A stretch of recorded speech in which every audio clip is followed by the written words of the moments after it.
What I'm about to show you is Muhammad Ali, in which he was being interviewed by ABC in 1976 on a program called This Day Tonight, where he was discussing why he threw his Olympic gold medal in the Ohio River. Okay, now what's interesting to note is what he says in his own words at this point of the video. I'm gonna play it. At the time in 1958, we couldn't eat in the restaurants in Louisville. We couldn't eat downtown. One day I saw two Africans go in with their robes and their turbans. They couldn't speak English. I heard the man say, "Let them in, they're not Negroes." You heard that? Now, for clarity purposes, let's play it again. One day I saw two Africans go in with their robes and their turbans. They couldn't speak English. I heard the man say, "Let them in, they're not Negroes." Okay.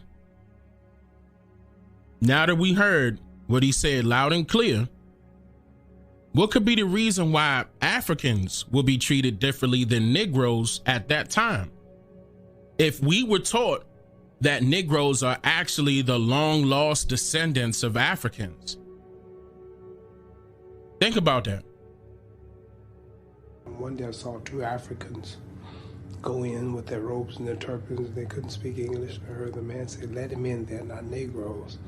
I said, something's wrong. I can't say it's because I'm black, because they're so black and they're blue, but they went in. So I said, well, I get my Olympic gold medal, then I'll go in. I went and got my gold medal, went back in, ordered 2 cheeseburgers, and they said, "Sorry, we don't serve Negroes." I said, "I don't eat them either, just give me 2 cheeseburgers." And she said, "You're getting smart." She called the manager and he said something about, "I don't care who he is." She said, "Cassius Clay, I don't care who he is." Anyway, the motorcycle gang came in and we had this fight, you read, but the idea was I couldn't eat there, so I got so angry. This would stun anybody who's not used to hearing that we have no direct relation to Africans as far as genealogy is concerned. By the way, that also includes our direct bloodline. You know, how they like to say that a genealogy DNA test can determine our historical genetic makeup by bloodline.